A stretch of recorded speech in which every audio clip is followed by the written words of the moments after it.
Hello everyone's. I'm here for Real Housewives of Atlanta Season 9, Episode 9. But before we get into this review, go ahead and give us a thumbs up. Go ahead and hit that subscribe button. It's free all day, every day. Make sure your notifications is on so you can see all the videos and what I got going on over here. So back to the review. Now, we're not going to go into everything that went on because a lot of that stuff was basically we putting this in here so we can have a full hour worth of stuff. So the first person we're going to get out of the way is SHEREE in her tell-all book of the Who's of Atlanta. And now when she first said she was writing a book, I'm like, when did SHEREE start writing a book? Like, why is this like, we first not hearing this? But you know, it's been on the hush-hush. You got all the dirt on everybody. So I guess if you out here, you know, being messy and telling folks business, you might as well make some money off of it. Me personally, I would love to read about what's going on in Atlanta because I'm always, a cheerleader for foolishness. And I'm tad bit nosy, y'all. I am third generation nosy and I'm not ashamed of it. It's just who I am. It runs in my veins. My mama, she nosy. My grandma, she is nosy as well. Like my mama, she like, as soon as she finds something now, she can't wait to go tell somebody.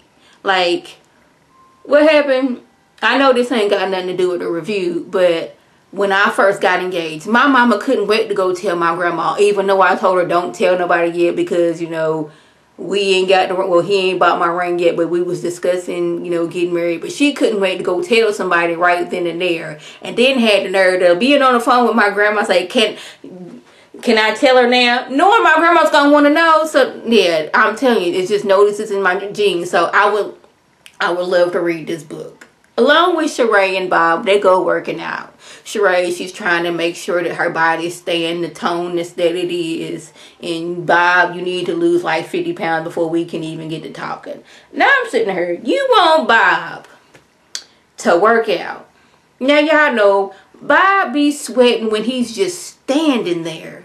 So you know you add some workout into it, that man is just going to be like he is a waterfall. She got him climbing up on platforms, jumping down on platforms. I just knew that his ankle bones was just going to snap off right then and there. I'm like, girl, is she trying to kill Bob for insurance money and being playing it off like that? I don't know.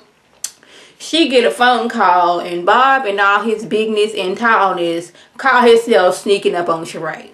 Like, really, we had behind this pole that's all of, what, 3 inches wide. And you hunting, you doggone sneaking up like you Elmer Fudd. I was like, really, Bob? You being that nosy? I mean, I know I'm nosy, but, like, I'm slick with my nosiness. I'm not doggone hiding behind corners and sneaking up like I'm Elmer Fudd. I'm like, Bob, what you got going on? Like, really, we sneaking up on people. He's like, wow, the secrets. He's like, I'm on the phone. We don't even go together yet. And you all being nosy up in my business. But since you want to know, I got to tell all book that I got going on. And you may or may not be in it. So just watch out. He's like, he going to spend his $9.99. She had the nerve to get offended. I'm like, girl, don't do that. You know you need that money. And if they say we're going to sell this book for $9.95, you going to sell it for $9.95. I guess she doing everything she can to get this money to get Chateau SHEREE up and running, y'all. Y'all, KANDI and her business associate, like, it was a whole lot, but then again, it wasn't. Ty gets this picture on social media, the business part. Well, I guess he was like an associate. He, like, helped plan her with, not planned it, but like did all the stuff for her wedding and all that stuff, and he's done some other things for events that she's done. And I guess he been feeling some type of way, so he went to social media while she was at like one of her candy coated jamboree function things, not jamboree, but one of her functions. She decides to like talk to him like, what's good? I get this message you ever talking about some people being fake, and that's one thing I'm not as fake. He was like, well, you cut back my hours. Her whole thing is, you were working for me, but you had your own business, so I cut back your time. So he was feeling some type of way because she was like, look here, since I'm so fake and my money's so fake, this is gonna be the last fake check you gonna get, and that's just gonna be it. Feeling some type of way, he went to Phaedra because, you know, Phaedra and KANDI, they are at odds right now. They're not friends. So let me be messy and go take my business to Phaedra. But Phaedra, she's like, I'm going to listen to what you got going on, but I'm not going to take your business because I'm not going to be that petty. Let him tell it. he got kind of cut back in February, and he ain't really been getting paid just due. He thought he should have been just getting paid just due. But I'm like, if you got fired in February of 2016, and this episode aired, I'ma say maybe September, October, why was you there that long and you wasn't getting paid? But you know, Phaedra, she got to be extra messy. Like, I understand that, because Todd, he was all about that money that I didn't pay him for the stuff I didn't like. I'm like, see, being messy. I'm just like, why would you sit there this whole time and not get paid and still stick around? But now you want to cry, I ain't getting the money that I should have been paid. You should have said that like the week that you didn't get paid what you thought you should have been getting paid. Now I can see if you was getting paid a certain amount and you was doing this full-time job, but then your other business, your business got in the way, and you was like, okay. Katie was like, okay, we gonna cut you back on this because you're not gonna be working as much as you was, and sign a new contract. I can see that, but let him tell us this is like, okay, they just cut me down to like $500 a week, and I was doing more than $500 worth of work. That's what I kind of got out of it. Phaedra's like, I'm not putting my name on that mess right there. I'm just not gonna do it. So y'all, Kenya is supposed to be hosting at Peter's new bar in Charlotte, North Carolina. Peter and already invited Matt, not knowing that Matt been jumping stupid lately and been busting out windows, busting out doors, and just acting irrational and acting a tad bit crazy and violent.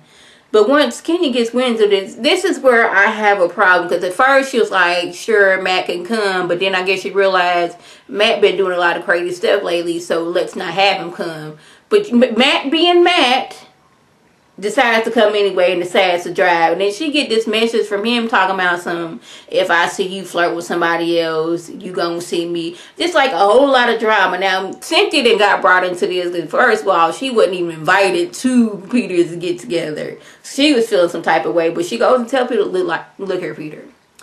Kenya and Matt been having some trouble lately, and Matt done jumped stupid, alright? And he done threatened Kenya several times. He done busted out windows. It's not no good idea, so make sure that this fool don't come here. And Matt decides to come anyways. Like, how is it that, like, I guess, I don't know if he was waiting in the bushes for Kenya to show up, because he showed it pop out of nowhere, and I go to Kenya, let me talk to you, let me talk to you. Then, like, this is like, they didn't actually show what was going on, but I had closed caption on, and I could see he was like, Kenya, then it was like, smack, and then he hit me, and then, like, Matt just rolled off. So now there's like, Peter get there, she's like, look here, Matt didn't hit my driver. He done ran off that way. That fool was crazy. I don't know what I'm gonna do. So Peter and Ty called Matt like, man, what's good? What you doing over here hitting on people and acting stupid? He was like, well, I stuck my head in the car and the driver rolled up on my neck, so I hit him. So I'm like, okay, I'm trying to, you know, see, okay, you were standing there and you stuck your head in and he rolled up on you. Was your hands in the car as well, or that you was able to squeeze your hand through there? Like, I'm trying to figure out how things was going on, because I didn't want to just be like, okay, Matt just like, okay, bam, and hit the dude. I want to see and mentally picture in my mind how this went down. But all I'm thinking is he stuck his head in and his hands wasn't in the car and he got rolled up. Now I was like, that don't sound right. All I can think of is you stuck your hand in, Kenya said, don't let him get to me, and you stole on dude. That's what I thought out of that.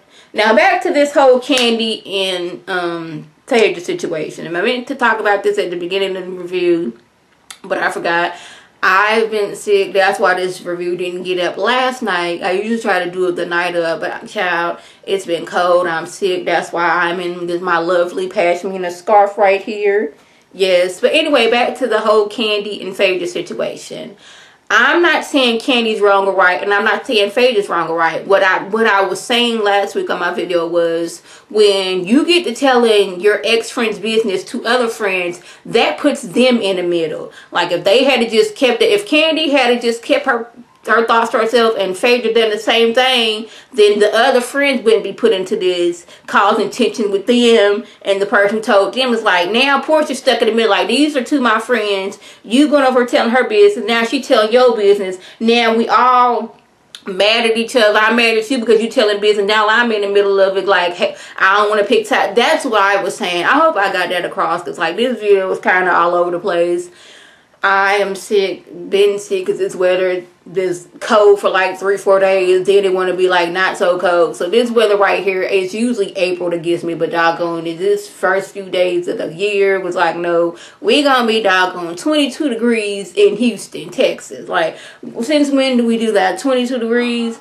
Really? Anyways, that was basically the gist of my review. If I left anything out, by all means, leave a comment or video response. Like I always, I want to thank my subscribers and the people watch my videos. I want you to like this video, comment, and subscribe. And share this video with your friends on Facebook, Twitter, Instagram, and here on YouTube. This is Lady T signing off. Have a good one.